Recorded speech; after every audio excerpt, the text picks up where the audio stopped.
বেঁচে থাকতে পারা এটি আমাদের মূল সম্মানের জীবন। আল্লাহ রাব্বুল কাছে সম্মান, তার ফেরেশতাদের কাছে সম্মান এবং তার নেককার বান্দাদের কাছে সম্মান, এমনকি গফফার বান্দারাও এই ধরনের মানুষকে সম্মান করে থাকে। আর আখিরাতের সম্মান সেটা হচ্ছে কি আল্লাহ রাব্বুল আলামিনের নিয়ামত করে জান্নাত লাভ করা। আল্লাহ রাব্বুল আলামিন আমাদেরকে তার নিয়ামত করে জান্নাত লাভ করে আল্লাহ পাক।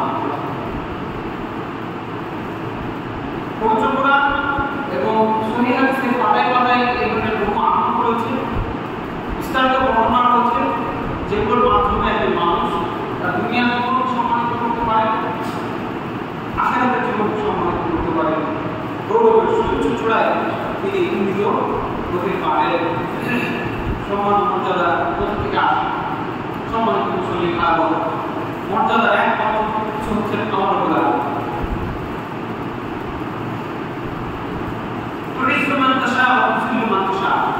তিনি যাকে ইচ্ছা সম্মানিত করেন, যাকে ইচ্ছা লাঞ্ছিত করেন, অপমানিত করেন। মাত্র কিছুদিন আগে যারা সম্মানিত ছিল আজকে তারা লাঞ্ছিত, তাদের ভবিষ্যৎ পর্যন্ত তারা দিকে ভয় পায় হচ্ছে না। চোখের সামনে দেখলাম ষোলোটি বছর মানুষের উপরে যারা নির্যাতন করছে, মানুষকে যারা নিষ্পেষিত করেছে, মানুষকে যারা রক্তযোগ করে দিয়ে গেছে, যাদের শিক্ষাগত যোগ্যতা না থাকা সত্ত্বেও বহু শিক্ষাগত যোগ্যতা সম্পন্ন ব্যক্তিরা তাদেরকে সালাম করেছে, তাদের কথা বলছে, বসেছে, হ্যাঁ, যাদের ধর্মকে প্যান্টে পোশাক করে দিয়েছে, শিক্ষিত মানুষ যাদের অধিকে দাসত্ব গ্রহণ করে থেকেছে যুগের পর যুগ। আল্লাহু আকবার। বহু আলেম ওলামাকে যারা প্রভাবিত করতে চেয়েছে, বহু আলেম ওলামা যাদের পায়ের তলে চলে গেছে, কেউ ইচ্ছায় কেউ দুনিয়ার ভোট ক্লাসে চিন্তা করে, কেউ ইমানের দুর্বলতার কারণে, কেউ বাধ্য হয়ে বহু আলেম ওলামা জীবন দিয়েছেন। তাদের এত ক্ষমতা, তাদের এত সম্মান, তাদের এত মর্যাদা, শেষে কি হলো? নিজের দেশে সম্মান নিয়ে থাকার সুযোগ তাদের হলো না। তুইসু মান তাশা ওয়া তুযিল্লু মান তাশা। আর বাস্তবায়ন এই 2025 সাল আমাদেরকে দেখান নেই। যাকে ইচ্ছা তিনি সম্মানিত করতে পারেন, যাকে ইচ্ছা তিনি লাঞ্ছিত অপমানিত করতে পারেন। তাই তো আজব লাগে যে মানুষটা 80-82 বছর বয়সে বার্ধক্যে উপনীত হওয়ার পরে কোটে কোটে ঘুরে বেড়াচ্ছিলেন, মামলা কাজে নিয়ে ঘুরে বেড়াচ্ছেন, সরকারি মামলা কাজে নিয়ে, তিনি একদিন দুঃখ করে বলছিলেন যে আমি আমার সমস্ত 7 তলায় 8 তলায় কাজে যেতে হবে, তো লিফট বন্ধ করে দিয়েছি। কত বড় জালেম একটা মানুষ, খারাপ হতে পারে, কিন্তু তাকে এভাবে একটা বৃদ্ধ মানুষকে কষ্ট দেওয়া কতটুকু মানবতা পক্ষে যায় বলেন? লিফট বন্ধ করে দেওয়া হয়েছে, বিদ্যুৎ বন্ধ করে দেওয়া হয়েছে, তুমি এক সিঁড়ি বের করো, হ্যাঁ, দুঃখ করে বলছে। আজকে আল্লাহ তাকে এদেশের সর্বোচ্চ মর্যাদায় আসীন করে এটাকে প্রধানমন্ত্রী বানিয়ে দিয়েছেন। আল্লাহু আকবার। হ্যাঁ, আমরা কারোর পক্ষে না, কারোর বিপক্ষে না, প্রত্যেকের ভালো কাজের পক্ষে, প্রত্যেকের মন্দ কাজের পক্ষে। আমরা প্রধান উপদেষ্টাকে বলতে চাই, এই দেশটা মুসলমানের দেশ, এখানে 93% মুসলমান, শতকরা মুসলমান বাস করে। এই দেশে আপনি যদি মুসলমানের ইচ্ছামতো দেশ চালান, কি এখানে এই মসজিদের জন্য মুসলিম রয়েছেন, আল্লাহ কোরআনের বাইরে বিপরীত কোনো নিয়ম কানুন বিধান আইন অনুযায়ী আপনারা পরিচালিত হতে চান, নাকি আল্লাহর বিধান অনুযায়ী পরিচালিত হতে চান? একজন মানুষ থাকতে ব্যক্তি যিনি কোরআনের বিপরীত আইন চাচ্ছেন, এই সমস্ত ভ্রমণে পাঠ একজন নাই। আমার বিশ্বাস বাংলাদেশের 93% মুসলমানের শতকরা 92 জনই বলবে যে আমরা কোরআনের আইন চাই, একজন বলবে না যে চাই। কাজেই প্রধান উপদেষ্টা মহোদয় বলতে চাইব যে আপনি কোরআন অনুযায়ী, কোরআনের বিধান অনুযায়ী দেশ চালাবেন। আপনাকে ওখানে বসে চুপ করে দেশ চালাবার ফর্ম আবিষ্কার করতে হবে না। চিন্তা করলে বিপদে পড়বেন, ইহকালে পরকালে। আল্লাহ তাআলা বলেছেন, ওয়া মান ইয়াবতাগি গায়রাল ইসলামি দীনান ফালান ইউকবাল মিনহু ওয়া হুয়া ফিল আখিরাতি মিনাল খাসিরিন। কেউ যদি চিন্তা করে শুধু গ্রহণ করা করে ইসলামের থেকে সুন্দর বা ইসলামের কত সুন্দর কিছু আছে কিনা গ্রহণ করার সুযোগ তো নাই। কোনো মানুষ যদি খালি চিন্তা করে যে দেখি খুঁজে আছে কিনা, তাহলে সেই লোকটাকে আল্লাহ তাআলা বলছেন প্রত্যাখ্যান, সে সে হোক শেখ মুজিব, সে হোক শেখ হাসিনা, সে হোক জিয়াউর রহমান, সে হোক খালেদা জিয়া, সে হোক তারেক রহমান, সে হোক প্রফেসর ডক্টর ইউনূস, যেটাই হোক না কেন, যখন চিন্তা করবে ইসলামের থেকে বেটার নবী মুহাম্মদ সাল্লাল্লাহু আলাইহি ওয়াসাল্লাম যে রাষ্ট্র ব্যবস্থা রেখে গেছেন, আবু বকর রাদিয়াল্লাহু আনহু খলিফাতুল মুসলিমিন হিসেবে যে রাষ্ট্র পরিচালনার বিধি অনুসরণ করে গেছেন, ওমর ইবনে খাত্তাব রাদিয়াল্লাহু আনহু যে ধারায় রাষ্ট্র পরিচালনা করে গেছেন, ওসমান বিন আফফান, আলী বিন আবি তালিব, চারজন খলিফা যাদেরকে খোলাফা আর-রাশিদিন আল-মাহদিয়িন বলা হয়, যাদের অনুসরণের মাধ্যমে হচ্ছে জান্নাত। আল্লাহু আকবার। তারা যে ফর্মুলা দেশ চালিয়ে গেছে, এর থেকে ভালো কিছু পাওয়া যায় কিনা বা এর মতো সম্মানের পাওয়া যায় কিনা কেউ যদি ভাবে তাহলে সে প্রত্যাখ্যাত, সে ব্যাট হবে আল্লাহ রাব্বুল আলামিনের খাতায় এবং পরকালে সে হবে পবিত্র মানে জাহান্নামী। আল্লাহু আকবার। সতর্ক করে দিয়ে চাই যে আপনি আল্লাহর বিধানকে এই বাংলার মুসলমানের উপরে চাপিয়ে দেন, কেন চাপাবেন? কারণ চাপাই দিতে হবে, কারণ এরা মুসলমান। তুমি মুসলমান, তুমি কোরআন মানো কিনা? যদি বলে হ্যাঁ তাহলে কোরআন মানো, তোমাকে আমি চাপিয়ে দিচ্ছি। তুমি তো নিজে বলেছো আমার সংবিধান কোরআন, এখন তুমি মানবা না মানে রাষ্ট্র মহলে বসে আপনাকে জনগণের উপরে কোরআনের বিধান বাস্তবায়ন করতে হবে, তাহলে আপনি দুনিয়াতে সম্মানিত হবেন। আর যদি বিপরীতে চিন্তা করেন, পছন্দ করতে বাধ্য, যেহেতু বিশ্বব্রহ্মরা বিশ্বরাজনীতি তালমাটার অবস্থা, আল্লাহর কাছে দোয়া চাই, আল্লাহর কাছে সাহায্য চান, আল্লাহ তাআলা আমাদের সাহায্য করবেন, সম্মানিত করবেন ইনশাআল্লাহ। এটা ভুলে গেলে হবে না। সম্মান কে দিতে পারে? আল্লাহ তাআলা। সম্মান কে কেড়ে দিতে পারে? আল্লাহ তাআলা। আজকে যারা সম্মানিত তারা আজকে লাঞ্ছিত, আজকে যারা লাঞ্ছিত তারা হঠাৎ করে সম্মানিত, আবার পরিস্থিতি উঠে যেতে পারে। এজন্য খবরদার অবকার করা যাবে না, জোর জাবরদস্তি করে ভাবে যাওয়া যাবে না। আর সম্মানের জন্য কাকে চাইব? আল্লাহ তাআলা। সম্মান দেওয়ার একমাত্র মালিক আল্লাহ তাআলা। তিনি যাকে ইচ্ছা তাকে সম্মান দিতে পারে, যাকে ইচ্ছা তাকে লাঞ্ছিত করতে পারে। বাড়িতে লিখে রাখবে, প্রতিদিন ঢোকার সময় দেখতে পারে, হৃদয়ে লিখে রাখবে। আল্লাহ যাকে ইচ্ছা তাকে সম্মান দেন, যাকে ইচ্ছা তাকে লাঞ্ছিত করে। টাকা পয়সা দিয়ে পথে টাকা উপার্জন করে সম্মানিত হবো, এই ভাব থেকে বের হয়ে আসতে হবে। কোটি টাকার মালিকও লাঞ্ছিত, আজকে কোটি টাকার মালিকও লাঞ্ছিত, আর রাস্তার ফকির সম্মানিত হতেই পারে। এনিহাউ এনিটাইম আল্লাহ যখন চাইবেন তখনই সম্ভব। আল্লাহ তাআলার কাছে মানুষকে অনাদিত হবে, চাইতে হবে। আফসোস হয় এই আশরাফুল মাখলুকাত জাতি, সর্বোত্তম জাতি বড় তারা মানুষ হয়ে মানুষের কাছে যে সম্মান ভিক্ষা চায়, মানুষের কাছে সম্মান চায়। আজও মানুষ বলে এদেশের জনগণ যাদেরকে চাইবে, এদেশের জনগণ যাদেরকে রাষ্ট্র ক্ষমতায় বসাবে, ঠিক আপনার এই বিবেক, আপনি মুসলমান, আপনি বলতে পারছেন না আল্লাহ তাআলা যাকে রাষ্ট্র ক্ষমতায় বসাবে, আল্লাহ তাআলা দেশের মালিক, আল্লাহ তাআলা পৃথিবীর মালিক, সার্বভৌম ক্ষমতার মালিক আল্লাহ তাআলা। কাজেই এত জনগণের মত না কোনো সময় নেই। জনগণ কি ভালো মতো বুঝে নাকি? এক কাপ চাই বিক্রি হয়ে জনগণ, না ভুল বললাম? এক কাপ চাই দিয়ে জনগণ বিক্রি হয়। এত বড় রাষ্ট্র ক্ষমতা কে চালাবে সে নির্ধারণ করতে পারে? পারে না। যেভাবে প্রফেশনাল আসছে সেভাবে একজন যোগ্য ব্যক্তি চলে আসবে, তারা জনগণ জানবে না, মেনে নেবে, বাধ্য, কোনো উপায় নেই। ঠিক আছে? কাজেই ওই প্রক্রিয়া গড়ে তোলার চেষ্টা করুন। দেশে বহু আলেম ওলামা আছে যারা জ্ঞান রাখেন, যারা দূরদর্শিতা রাখেন, এদেশের সার্বভৌম ক্ষমতা রক্ষা করতে হবে, তারা জানেন ভালো। তাদের বার্তা করে গেছে এই দেশকে স্বাধীন করার জন্য আপনি ঢুকে যাচ্ছেন কেন? এই দেশ মুসলমানের দেশ। এই দেশ যদি বাঙালিদের দেশ হতো তাহলে কলকাতার বাঙালিরা ভারতীয় কেন? প্রশ্ন করুন মাথায়।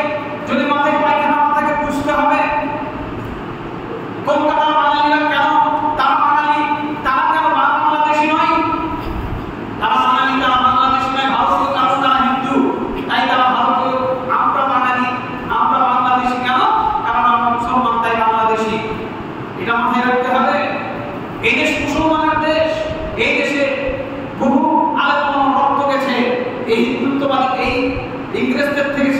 শাসন থেকে মুক্ত হওয়ার জন্য বহু আলাদা রক্ত গেছে। এই দেশকে আবার ওই হিন্দুদের থেকে আলাদা করার জন্য বহু মানুষের রক্ত গেছে, বহু মুসলমানের রক্ত গেছে।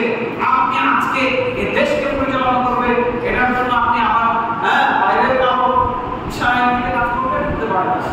সম্মানিত হতে গেলে অবশ্যই আল্লাহর কাছে ফিরে আসতে হবে। আল্লাহ রাব্বুল বলছেন আয়াকুন ইনদাহুম ইজ্জা ফাইনাল ইজ্জাতা লিল্লাহি জামিআ। তারা মানুষের কাছে সম্মান চেয়ে বেড়াচ্ছে নাকি? বলো আমি আল্লাহর কাছে রয়েছে সকল সম্মান। বলুন সুবহানাল্লাহ। আবার বলছি, দেখুন কার কাছে সম্মান আছে? আল্লাহর কাছে। এই ভারতের দিকে তাকিয়ে হবে না, ওই আমেরিকার দিকে তাকিয়ে হবে না। কেউ ভালো মানুষ না, কেউ ভালো মানুষ না। আমেরিকা অস্ত্রের ব্যবসায়ী, দুই দেশ যুদ্ধ রাখার সে দুই দেশের কাছে অস্ত্র বিক্রি করে কথা হচ্ছে মাথা খামে যাবে, মাথা কাজে লাগাই দেবে। আর ভারত সে গোটা বাংলাদেশটাকে দখল করতে চায়, কারণ সব থেকে ভারত একদিকে গর্ব বোঝায়, সে চুষে চুষে খেতে চায় এই দেশটাকে। অতএব ক্ষমতা ঢোকায় পাঠিয়ে সকল ক্ষমতার মালিক আল্লাহ, সকল সম্মানের মালিক আল্লাহ। আল্লাহ চেয়েছেন বলেই আজকে আমরা বাংলাদেশ স্বাধীনভাবে টিকে আছি। তিনি যদি না চাইতেন তাহলে আমরাও ওই ভারতের দাসত্ব বরণ করতে বাধ্য হতাম, এবং ফর্মুলা কিন্তু সেভাবে রেডি ছিল, হয়েই ছিল, হইতে পারে না, কারণ আল্লাহ রাব্বুল আলামিন চান নাই তাই না। তাহলে আল্লাহর উপর ভরসা রাখুন, আল্লাহ তাআলা আমাদেরকে সম্মানিত করবেন। তার হাতেই সকল সম্মান করছে। সূরা নিসা কোরআনের ভিতরে লেখা আছে, পেট বানিয়ে বলছি না, সূরা নিসা 139 নম্বর আয়াত। তিনি আরেকটা আয়াত বলছেন ওমান কানা ইউরিদু ইজ্জাতা ফালিল্লাহিল ইজ্জাতু জামিআ। যে ব্যক্তি সম্মান চায় সে জেনে রাখুন যে সকল সম্মানের মালিক হচ্ছে আল্লাহ রাব্বুল আলামিন। সূরা ফাতিহা 10। রাসূল সাল্লাল্লাহু আলাইহি ওয়াসাল্লাম বলেছেন মানিক তামাসা রিদা আল্লাহি বিসাখাতিন নাস। যেই মানুষকে অসন্তুষ্ট করে হলেও আল্লাহকে খুশি করতে চায়, কাফারাল্লাহু মুনাতান নাস। আল্লাহ রাব্বুল আলামিন তাকে মানুষের যাবতীয় ক্ষতি থেকে রক্ষা করবে। বলুন আলহামদুলিল্লাহ। কেউ যদি আল্লাহকে খুশি করার জন্য মানুষকে অখুশি রাখে, মানুষ নারাজ হচ্ছে কিন্তু আল্লাহ খুশি হোক, মানুষ নারাজ, মানুষের সব ক্ষতি থেকে আল্লাহ তাআলা তাকে রক্ষা করবেন। ওমানিক তামাসা বিদা আন-নাস বিশাকাতিল্লাহ ওয়াতাল্লাহু বিলান নাস। কিন্তু যদি কেউ এর বিপরীত করে, আল্লাহকে নাকচ করে, আল্লাহকে বেজার করে মানুষকে খুশি করার চেষ্টা করে, আল্লাহ তাআলা তাকে মানুষের হাতেই সুপর্দ করে দেন। তিরমিজি হাদিস নম্বর 2414। আচ্ছা বলেন, অভিভাবক হিসেবে আল্লাহ যদি অভিভাবকত্ব গ্রহণ করেন সেটি বেশি ভালো, নাকি মানুষ যদি আপনার অভিভাবক হয়ে যায় আল্লাহ বেজার থাকেন সেটা বেশি ভালো? বলেন তো কোনটা ভালো? আল্লাহ অভিভাবকত্ব ভালো না? অবশ্যই আল্লাহ অভিভাবকত্ব আমাদের জন্য ভালো। কাজে আমাদের যেটুকু হলে চেষ্টা করতে হবে আল্লাহ খুশি রাখার, হ্যাঁ, যে আল্লাহ আমাদের সম্মান বাড়াতে পারেন। সম্মানিত মুসলিম, আমি কিছু আমল শিখিয়ে দিতে চাই যে আমলগুলোর মাধ্যমে আল্লাহ রাব্বুল আলামিন আমাদের মর্যাদা বৃদ্ধি করেন। মানুষ সম্মানিত হতে পারে কিভাবে, কোন আমলের মাধ্যমে, সেই আমলগুলো আমি আপনাদের শেখাতে চাই। 1 নম্বর, ঈমান আনা ও নেক আমল করা। এই পৃথিবীতে আল্লাহ রাব্বুল আলামিন মানুষকে সৃষ্টি করেছেন শুধুমাত্র তার ইবাদত করার জন্য, আর কোনো কাজ নেই। যা করছেন এটা যদি ইবাদত হয় তাহলে আপনি ঠিক কাজ করছেন, আর যা করছেন এটা যদি ইবাদতের মধ্যে না পড়ে তাহলে আপনি আল্লাহর সৃষ্টির উদ্দেশ্যে বাইরে চলে গেছেন। ওমা খালাকুল জিন্না ওয়াল ইনসা ইল্লা লিয়াবুদুন। সূরা যারিয়াত 56 নম্বর আয়াত আল্লাহ তাআলা তার ভাষায় বলে রেখেছেন মানুষ এবং জিনকে শুধুমাত্র আমার, কেবলমাত্র একমাত্র অনলি আমার ইবাদতের জন্য সৃষ্টি করেছে, আর কোনো কাজ নেই। তার মানে আপনি ভাত খাচ্ছেন, এটাও আল্লাহর ইবাদত। যদি আপনি হালাল খাবার খান, যদি আপনি ডান হাতে খান, যদি আপনি বিসমিল্লাহ বলে খান, আর আপনি যদি শুকরের গোশত খান, আপনি আল্লাহর হারাম ভক্ষণ করেছেন, আল্লাহর হারাম জিনিস ভক্ষণ করলেন, ইবাদতের বাইরে চলে গেলেন, শাস্তির আওতায় পড়ে গেলেন। যদি আপনি ডান হাতে না খেয়ে বাম হাতে খান, তাহলে আল্লাহর রাসূলকে অপমান করলেন। বাম হাতে খেলে শয়তানের প্রভাব অনুসরণ করলেন। বাম হাত কখনোই খাবারের জন্য ব্যবহার করা যাবে না, সবসময় ডান হাত ব্যবহার করবেন। অনলি ডান হাত কিভাবে করবেন আপনার ব্যাপার, কোনো বাহানা চলবে না। শেষ। ফতোয়া দিয়ে লাভ নেই, ফতোয়া নানা রকমের আছে, কথা বুঝেছেন? আল্লাহর ফতোয়া হলো ডান হাত, আল্লাহ রাসূলের ফতোয়া হলো ডান হাতে খাবেন। আর যদি আপনি বিসমিল্লাহ না বলে খান, ওই খাওয়া শয়তানি খাবেন।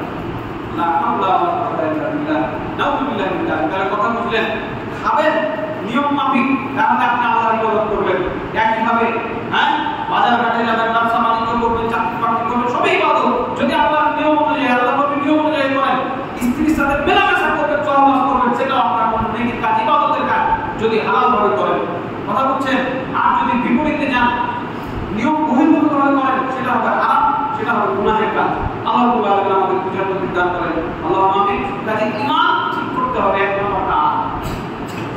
আমরা যদি ঈমানদার হতে পারি তাহলে আল্লাহ আমাদের সম্মান বাড়াবেন। আল্লাহ তাআলা কি বলছেন?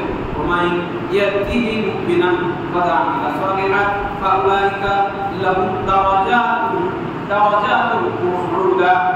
কেউ যদি আমার কাছে মুমিন অবস্থায় আসে এবং নেককার বান্দা হিসেবে আসে, আমি তার মর্যাদা বাড়িয়ে দিব। সুবহানাল্লাহ। যার মর্যাদা আল্লাহ বাড়াবেন তার মর্যাদা আর কে কমাতে পারে বলেন? তার মর্যাদা কেউ কমাতে পারে না। এরপরে কি ধরনের মর্যাদা আল্লাহ তাআলা দিবেন? জান্নাত আদন তাজরি মিন তাহতিহা আল-আনহার খালিদিনা ফিহা ওয়া যালিকা জাযাউ মান তাযাক্কা। এমন একটা জান্নাত তিনি আমাদের দিবেন, এমন একটা বাগান তিনি আমাদের দিবেন যেখানে নহর থাকবে, নদী থাকবে এবং সেখানে তারা চিরস্থায়ী হয়ে থাকবে। আল্লাহ তাআলা আমাদের সেই জান্নাতের অধিবাসী করুন। এবং এটা তাদের পুরস্কার যারা নিজেকে পবিত্র রাখে, নিজেকে যারা পাপ পবিত্রতা থেকে মুক্ত রাখার চেষ্টা করে এবং পাপ যদি হয়ে যায় তারা নিজেকে তওবার মাধ্যমে সেই পাপ থেকে মুক্ত করার চেষ্টা করে। সূরা তোহা আয়াত নাম্বার 75 এবং 76। তাহলে আমরা এই তিনটা বিষয়ের ইঙ্গিত পেয়েছি। এক নম্বর ঈমান, আকীদা, বিশ্বাস ঠিক করতে হবে। দুই নম্বর নেক আমল করতে হবে। তিন নম্বর অন্তরকে পাক পবিত্র রাখতে হবে। অন্তরের ভিতরে কোনো প্রকারের খিল্লতি রাখা যাবে না, হিংসা বিদ্বেষ রাখা যাবে না, নোংরামি পানেসা রাখা যাবে না। অন্তর থাকবে নিট অ্যান্ড ক্লিন, শুধুমাত্র আল্লাহর জিকিরে পরিপূর্ণ। সকাল থেকে নিয়ে সন্ধ্যা পর্যন্ত, ঘুম থেকে উঠে ঘুমাতে যাওয়া পর্যন্ত হৃদয়টাকে পরিচ্ছন্ন রাখার চেষ্টা করতে হবে। মুখ বন্ধ থাকলে শয়তান সুযোগ নেবে। হয় কোরআন পড়ে, না হাদিস পড়ে, না হয় সুবহানাল্লাহ বলেন, না হয় আলহামদুলিল্লাহ বলেন, না আল্লাহু আকবার বলেন, লা ইলাহা ইল্লাল্লাহ ওয়াহদাহু লা শারীকা লাহু লাহুল মুলকু ওয়া লাহুল হামদু ওয়া হুয়া আলা কুল্লি শাইইন কাদির বলেন, সুবহানাল্লাহি ওয়া বিহামদিহি সুবহানাল্লাহিল আযীম বলেন। সহিহ বুখারীর সর্বশেষ হাদিস, দুটি বাক্য হচ্ছে উচ্চারণের মাত্রা মিজানের পাল্লায় সবথেকে ভারী। হ্যাঁ, সুবহানাল্লাহি ওয়া বিহামদিহি সুবহানাল্লাহিল আযীম। যতবার বলবেন ততবার নেকি রাখা হবে, ততবার আপনার নেকি পাওয়া ভর্তি করে দেওয়া হবে। আল্লাহ তাআলার নেকির অভাব নাই। এই ছেলে ঘুরে বসে দিকে যতবার আপনি সুবহানাল্লাহি ওয়া বিহামদিহি বলবেন, সুবহানাল্লাহি ওয়া বিহামদিহি ওয়া সুবহানাল্লাহিল আযীম বলবেন, ততবার আপনার নেকির পাল্লাকে আল্লাহ ভরে দিবেন। ওই নেকি দিয়ে যে নেকি সবথেকে বেশি ভারী। সুবহানাল্লাহ। এই অনেক কথাবার্তা বলে হৃদয়কে প্রস্তুত করার কোনো সুযোগ আছে, কোনো প্রয়োজন আছে? এইভাবে। এরপরে আল্লাহ তাআলা কি বলছেন? ইন্নামাল মুমিনুনা আল্লাযীনা ইযা যুকিরাত আলাইহিম আয়াতুনা। ওই সকল মুমিন তো তারাই যাদের সামনে যখন আমার আয়াত তেলাওয়াত করা হয় যাদাতুহুম ঈমানা, তাদের ঈমান বৃদ্ধি পেয়ে যায় এবং তারা আল্লাহর উপর ভরসা রাখে। তারা সালাত আদায় করে ঠিকমতো এবং আল্লাহ তাদের যে রিজিক দান করেছেন হালাল রিজিক থেকে তারা ভক্ষণ করে। তাহলে কি কোরআন পড়বে তাদের একটা বৈশিষ্ট্য। দুই নম্বর কি, কোরআন পড়লে হৃদয় বিকলিত হবে, ঈমান বেড়ে যাবে। আজকে আমাদের কোরআনে যে কি করে বাচ্চারা, সেও বুঝে না, যে শুনে সেও বুঝে না। হ্যাঁ, গুনুর করে কোরআন কিন্তু অপমান করা। আমি তাদের মতো অভিনয় করে দেখাতে চাচ্ছি না, কারণ যে ভাবাবেগ তৈরি হয়েছে যে এখন নষ্ট হবে। আমি শুধু বলতে চাচ্ছি যে কোরআন তেলাওয়াতের পড়া আমাদের সমাজে চলছে, এগুলো আমার কাছে কবুল হবে বলে আমার কাছে মনে হচ্ছে না। হ্যাঁ, কোরআন তেলাওয়াত হবে, তেলাওয়াতকারীরও মাথা খারাপ হয়ে যাবে, যে শুনবে তারও মাথা খারাপ হয়ে যাবে, ঈমান বেড়ে যাবে ভয়ে। এগুলো কি শুনছি?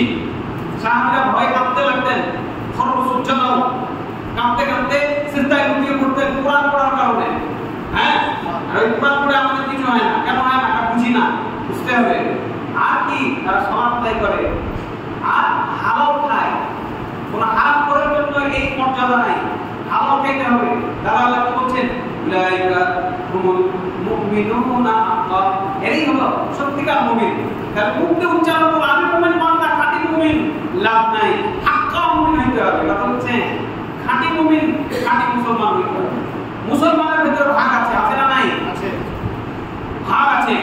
যদিও এক হওয়া উচিত ছিল, কিন্তু আমরা যদিও বলি যে মুসলমান এক হয়ে যাও, সব মুসলমান এক হয়ে যাওয়া উচিত না, কখনো কোশ্চেন জানে মুসলমান এক খাঁটি মুসলিম আর ভেজালওয়ালা মুসলিম। কথা বুঝেছেন? এইভাবে মুমিনও থাকতে দুই রকমের, ভেজাল মুমিন আর খাঁটি মুমিন। আল্লাহ তাআলা কি বলছেন? উলাইকা হুমুল মুমিনুনা হাক্কা। তাহলে কাজ শুরু করবেন না আজকে থেকে কাজ শুরু করতে হবে। যদি আপনার মাথায় কাজ করে যে আমি হতেও পারে যে খাঁটি মুমিন হতে পারি নাই, কথা বুঝছেন? কোরআন পড়লে আমার কোনো ভাবাবেগ তৈরি হয় না, কোরআন পড়লে আমার মাথা খারাপ হয় না, কোরআন পড়লে আমার চিন্তা ফিকির হয় না, কোরআন পড়লে আমার কোনো নির্দেশনা কাজ করে না। কাল যেমন ছিলাম আজও যেমন আছি, তোবা শোনা পর্যন্ত ইমামের দিকে চোখে চোখ রেখে তাকিয়ে থাকি, অবরোধ না নেয়, চোখের পলক পড়ে না, কেমন যেমন লাগে, কিন্তু বাসায় গেলে আবার সব চেঞ্জ হয়ে যায়। জি না, আপনাকে কাজ করতে হবে, ব্রেন খাটাইতে হবে যে না কোনো জায়গায় জ্ঞান প্রচার নাই, তাহলে আপনি পথ পাবেন, তাহলে আপনি কোরআন পড়ে ভালো লাগবে, আপনাকে মজা পাবেন আপনি। এটাই আল্লাহ তাআলা বলছেন লাহুম দারাজাতু ইনদা রাব্বিহিম ওয়া মাগফিরাতু ওয়া রিজকুন কারীম। যখন এরকম ভাবাবেগ তৈরি হবে, যখন খাঁটি মুমিন হতে পারবেন, তখন আল্লাহ বলছেন এদের জন্য রয়েছে মর্যাদা। আলহামদুলিল্লাহ। সবার জন্য নয়, এদের জন্য রয়েছে ক্ষমা, যা পাপ করেছে যা মাফ করে দিলাম।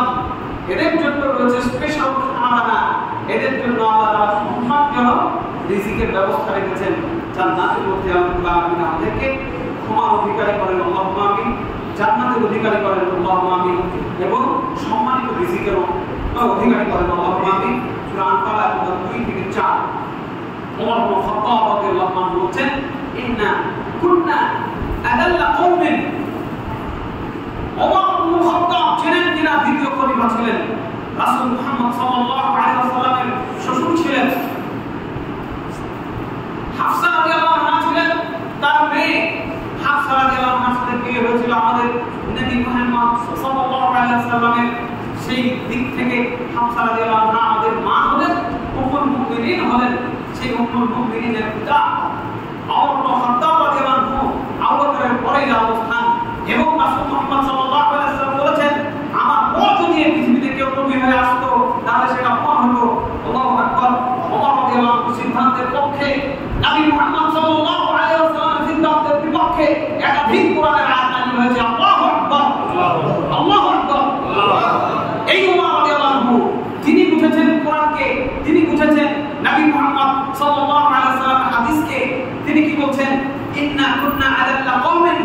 এই আমরা মুসলমান, আমরা আরবের লোক, আমরা কুরাইশ বংশ ছিলাম, নিকৃষ্ট, আমাদেরকে কোনো দাম দেওয়া হতো না, আমাদের কোনো দাম ছিল না। এই মুসলমান যখন ইসলাম গ্রহণ করলো, কিভাবে বেধড়ক পিটানো হয়েছে, মারা হয়েছে। সুমাইয়া নাম রেখে থাকতে হয়, তার অবস্থানে বর্ষার আঘাত মেরে, বহুমের আঘাত মেরে ফেলা হয়েছে, পিটিয়ে হত্যা করা হয়েছে। ইয়াসির রাদিয়াল্লাহু আনহুকে, আম্মার রাদিয়াল্লাহু আনহুকে পিটানো হয়েছে। ভয়ের চোটে তিনি নবী থেকে ইমাম করে তাহার করেছিলেন, ঠিক আছে মেনে নিলাম, মুহাম্মদকে মানি না, আল্লাহকে মানি না। এত নির্যাতন করা হয়েছে। বিলাল বিন রাবাহ, আপনি জানেন, ওই উত্তপ্ত বালুকে শুকিয়ে রেখে তার বুকের উপরে পাথর চাপানো হয়েছে। তিনি তবু বলেছেন আহার নাহার, ইমাম করে ত্যাগ করেন নাই। খাব্বাব বিন আরাদের শরীর থেকে গোস্ত ছিঁড়ে ফেলা হয়েছে, ওই উত্তপ্ত লোহার শিকের উপরে শুকিয়ে রাখা হয়েছে, কড়াইতে ভাজা হয়েছে, চিন্তা হত্যা করা হয়েছে। এত নিগৃহীত জাতি ছিল তারা। আজকে মায়ানমারে যেটা দেখছেন, চোখের সামনে ভিডিও দেখতে পাচ্ছেন কিভাবে তাদেরকে লাঞ্ছিত করা হচ্ছে। এই মুসলমান জাতি একসময় এরকম নির্যাতিত জাতি ছিল। ফাআযানাল্লাহু বিল ইসলাম। আল্লাহ আমাদেরকে সম্মান দিয়েছেন ইসলামের মাধ্যমে। বলুন সুবহানাল্লাহ। ওমর চিনেন, ওমরকে চিনেন। ইসলাম গ্রহণ করার পরে বলেছে, আমি ইসলাম গ্রহণ করলাম, আমার তরবারির সামনে আসার সাহস করা থাকলে চলে আসবা। বাঘের বাচ্চা, তিনি কাউকে ভয় পেতেন না। আর এই মুসলমান হয়েছে, গোপন রাখবো মানে কোনো গোপন থাকবে না। আমি মুসলমান, আমি কাবার সামনে গিয়ে নামাজ পড়বো। কার সাহস আছে আসবে? কার সাহস আছে তার মায়ের বুক খালি করার, সে আমার সামনে আসবে? তিনি ছিলেন ওমর। এই সাহস কোথা থেকে এসেছে? তিনি বলছেন ইসলামের মাধ্যমে আল্লাহ তাআলা আমাদের এই সম্মান দিয়েছেন, অর্থ পৃথিবীর বাদশা বানিয়েছেন। আল্লাহু আকবার। কিন্তু فمهما نطلب العزة بغير ما أعزنا الله به أذلنا الله। কিন্তু মানুষ যখনই আল্লাহ যে সম্মান দিয়েছেন, যে ইসলাম দিয়েছেন, এই সম্মান, এই ইসলাম ব্যতীত ভিন্ন কোথাও গিয়ে সম্মান করতে যাবে, আল্লাহ তাকে আবার লাঞ্ছিত করবে। ওমর রাদিয়াল্লাহু আনহুর কথা সত্য হয়েছে না নাই? নাই। ওমর রাদিয়াল্লাহু আনহু বলে গেছেন 1450 বছর আগে এই মুসলমানের কোনো সম্মান ছিল না, আল্লাহ সম্মান দিয়েছেন। পূর্ব থেকে পশ্চিম সকল জাতি মুসলমানের অধীনে ছিল।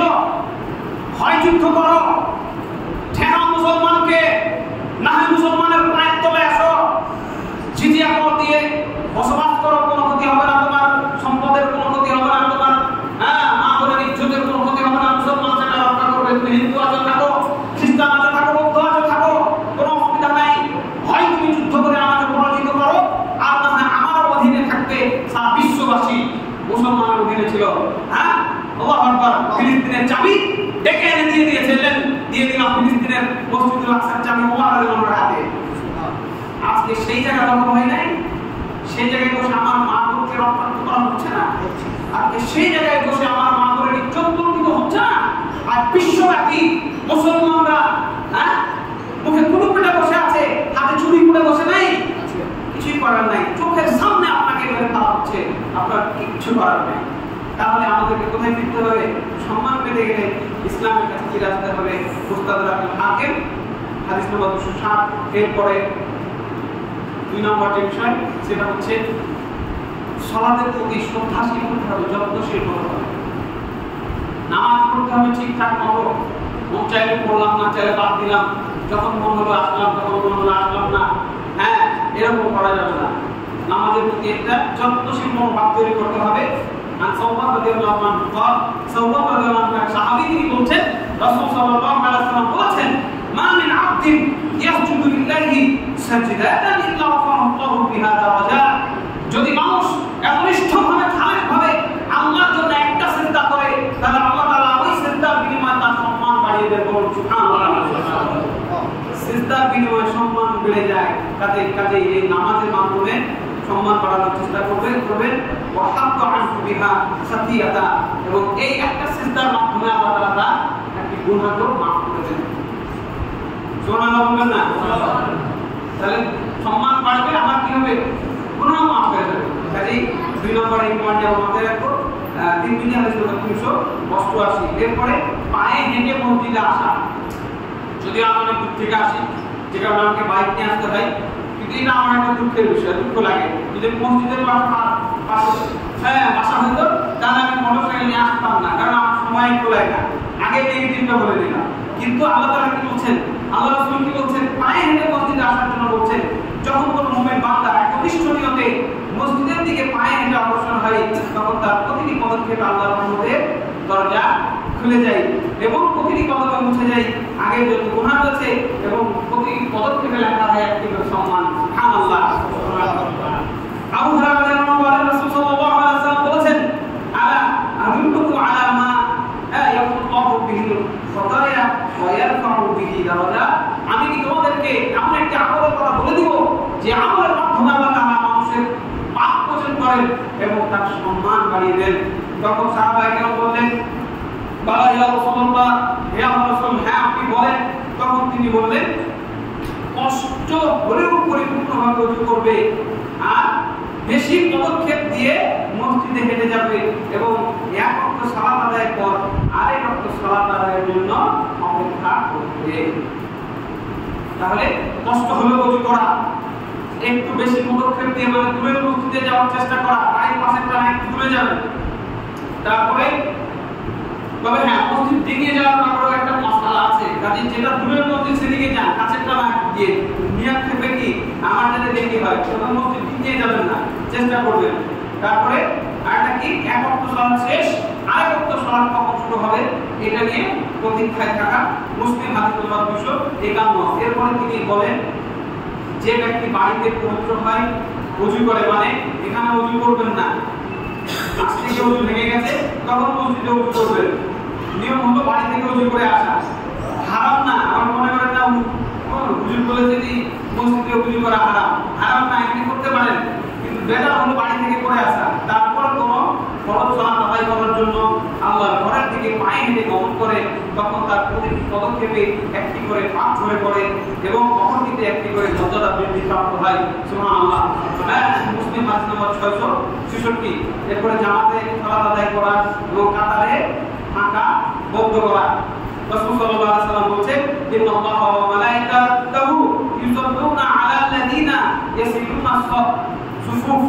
আল্লাহ তাআলা এবং আল্লাহর ফেরেশতারা ওই ব্যক্তির উপরে রহমত নাযিল করে, ওই ব্যক্তির জন্য দোয়া করে, ফেরেশতারা দোয়া করে আর আল্লাহ রহমত বর্ষণ করে। তার জন্য যে ব্যক্তি কাতারের মাঝে থাকা বন্ধ করে। সুবহানাল্লাহ। একদিন ইমাম সাহেব রেগে গেছিলেন, আমিও রেগে গেছিলাম। আমি সেদিনের জন্য দুঃখ প্রকাশ করছি।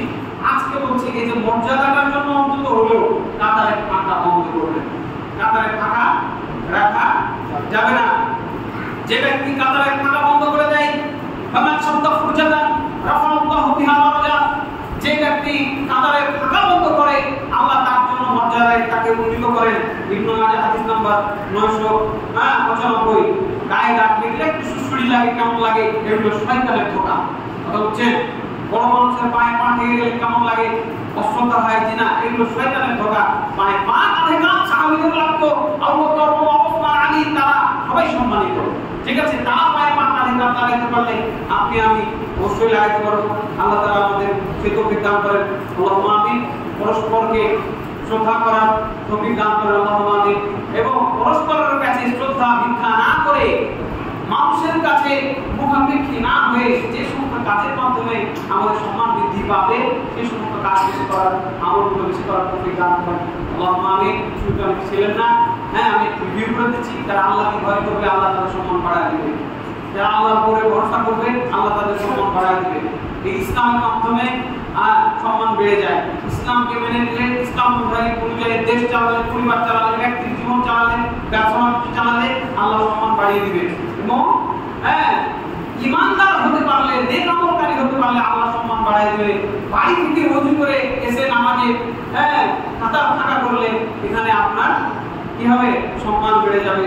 জামাতে নামাজ পড়লে সম্মান বেড়ে যাবে। প্রত্যেকটা সিজদার মাধ্যমে সম্মান বেড়ে যাবে। আরো এগুলো পয়েন্ট ছিল। সমাজে আগামী জুমা ইনশাআল্লাহ বিসমিল্লাহ বিশাল জানার চেষ্টা করব। মা আলাইহি ওয়া ওয়া আকুলু কওলি হাযা ওয়া আস্তাগফিরুল্লাহ লি ওয়া লাকুম ওয়া লিসাইরিল মুসলিমিন ফাস্তাগফিরুহু